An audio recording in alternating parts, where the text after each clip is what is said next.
Hello everybody! Today I'm going to do a Christmas DIY tutorial. This is just for a small gift if you need someone to give something to that you don't really want to spend a lot of money on, or what I do, I usually do that as a part of a gift and I do more than this, but this is a part of it. So I'm going to show you one that I did earlier. It's a can you see that? This is a TARDIS Bleach shirt, and I'm going to do another one with a weeping angel on it. You don't have to do it Doctor Who themed, by the way, you can use any stencil you want. I'm just doing Doctor Who ones because my husband likes Doctor Who, because he's British, and no, that's not a stereotypical thing. Genuinely all British people like Doctor Who.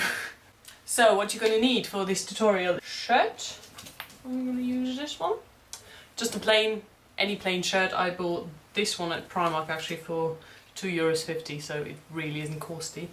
Paintbrush, X-Acto knife, any kind of bleachy cleaner, something that bleaches, probably some scissors, your stencil.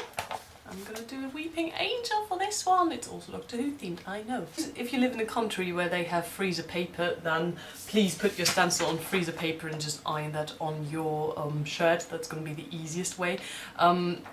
Where I live, we don't have freezer paper, so I'm gonna use normal paper, cut out the stencil and then tape it down with double-sided tape, and that's a lot of work. So if you have access to freezer paper, do that, it's more easier. Some cardboard. I have some big cardboard, which is important because you're going to want to put a layer of cardboard between the front of your shirt and back of your shirt, so the bleach doesn't go all the way through the shirt and shows up on the back of the shirt, because that's not going to look good. I also got some newspapers just to make sure I don't get anything on the floor or anywhere where it's not supposed to be. Actually, disclaimer, please be careful with this, because it's bleach. Bleach is really awful, so obviously don't drink it, but also please make sure that you prepare the area in which you're going to do this accordingly. So spread out newspaper, quite thick newspaper also, because it goes through things like crazy. Especially if you do it on a carpeted area, please make sure that you prepare the area in a way that you won't get bleach on your surfaces, because especially if you have carpet surfaces, it might actually bleach the carpet, so please be careful with it. What I did, this is a shirt, I did on the inside hem of the shirt, I just tried it out, and that is actually quite useful because it also tells you what colour it's going to be, because I've made the experience that if you use black shirts, it usually turns out like, I don't know if you can see this, it's like an orangey reddy colour. It doesn't really turn white. On the other hand, when I did it on this blue shirt, this turns out quite whitish. It's not actually white, it's more like a greyish colour, but you know, so you need to make sure that you know it's probably not going to be white if you use bleach. It'll probably stay this weird orangey colour if you do it on black. So if you want to make sure that the colour fits the sort of stencil that you're going to use, please try it first on the inside hem, so you see what colour it will turn out. So let's start! So the first thing you want to do is cut out your stencil. Please make sure you know what part of your stencil you want to cut out.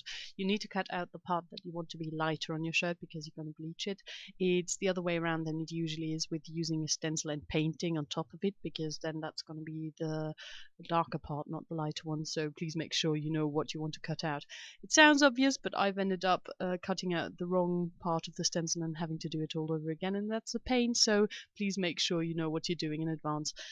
Also, because I'm apparently incapable of switching on a camera, I'm not going to show you how I bleached the Weeping Angel. Instead, I'm going to show you how I bleached this little guy from the regular show. So the first thing I did was taping down the smaller bits of the stencil, the ones that are most likely to move, with double-sided tape.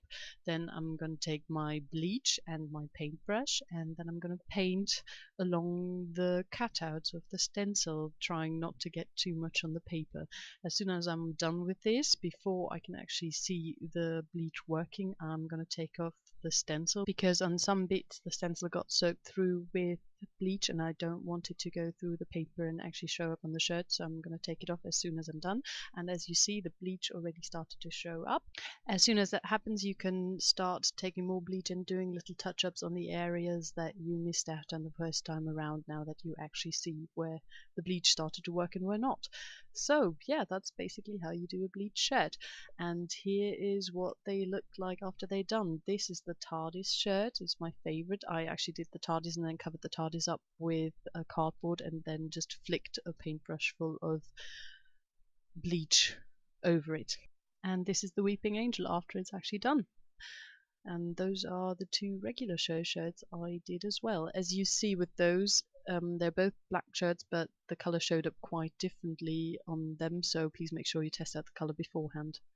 I put a link to the stencil I used in the description, so if you want to check those out, they're there. So thank you for watching, and till next time, bye!